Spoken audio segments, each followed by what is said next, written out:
To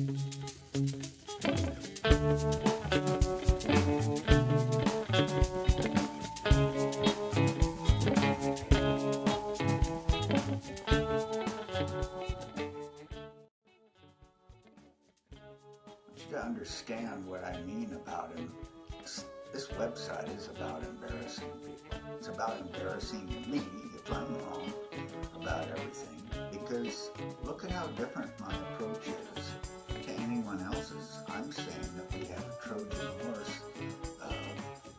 foreign government, Israel, that's out for our downfall. I say that the oil companies are out for our downfall. I say the fact that you look at any of the bills that have been passed by the Congress in the last 20 years, none of them are for the American people. And I was witness to what happened in the Crimmy family, where my Uncle Jim and my dad were on complete opposite sides. I think going back to the Depression and who got blamed or something. My dad certainly got it wrong, because the original Depression, the 1929 Depression, people get wrong in a lot of ways. The Depression wasn't, what hurt the American people wasn't the stock market collapsing. It was what happened to the banks. It was them refusing to loan money and stopping all the banking. So it was the big bankers, as always. Federal Reserve, total Nazi thing. And Walmart and Amazon, Joyce Dudley, Rebecca Sherrick in particular, because you wrote about in one of your president's letters. Keep in mind, I wrote all of Pam Lopker's president's letters. But you wrote about the Cold War, which I got to take everyone to task on. The Cold War was pretty much phony. It was, but to the extent that the Cold War was real, it was real on the poor nations that the war was really being inflicted on. And if that is to be said, the quote, American side, which was the banker's side, and the warmonger side was worse on the poor people than the Soviet side. They always would take care of people, and if you ask the people in Russia, what do they miss? Well, they miss the Soviet system that was more, took care of them better than this quasi-capital, crony capitalism that's taken over the whole world, because fascists, all they know how to do is be cronies, and then things like in 2008 say, oh, sorry, we blew the economy, give us massive bonuses for blowing the economy.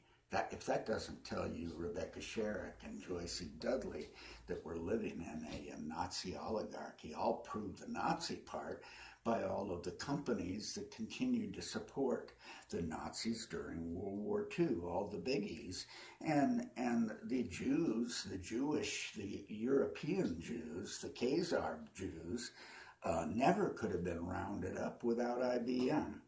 Right on through the war. And I know from my experience in the computer industry how different computers are now, how carefree they are compared to how the original computers were very troublesome, but problematic, and needed lots and lots and lots and lots of maintenance. In fact, that's how QAD and the other open systems companies just took away the business of these gluttonous giant computers that required, a staff to run them. I mean, the original computers that have less computing power than your pocket watch, or your pocket watch, sorry,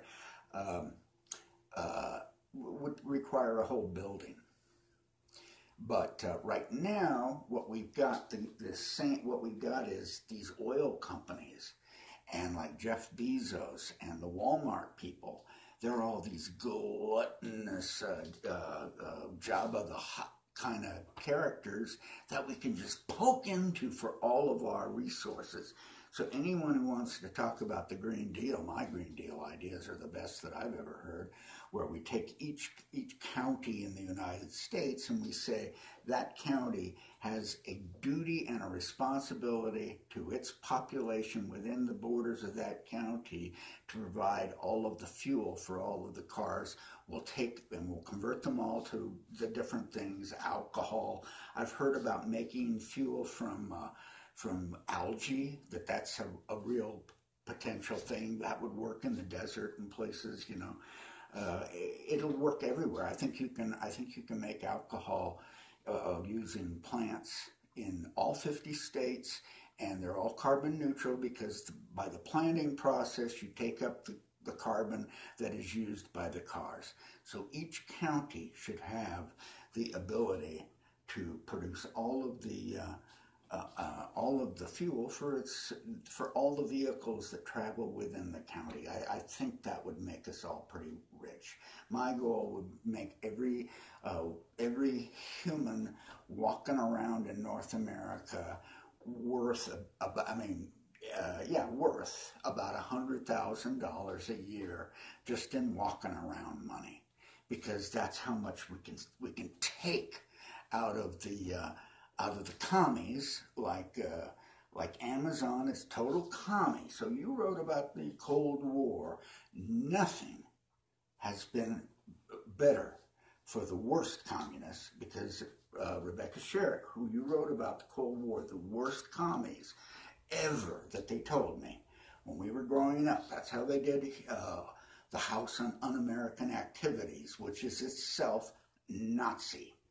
You need to start identifying these things in a scholarly way, and I'm going to ask the university to let me be the biggest donor in its history by helping me get my auto invention made.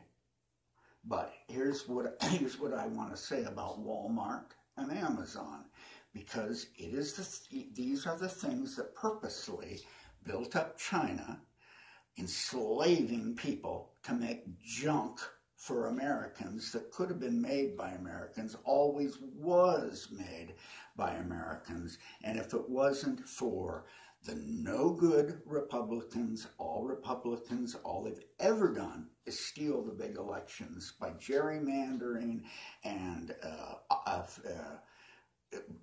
well, their best thing in the most recent years has been racism and abortion. That was their big thing, to steal more things. Just get real on everything. But I'm afraid I'm going to have, because of my dad and Uncle Jim, the two Spartans, and I know that my dad was just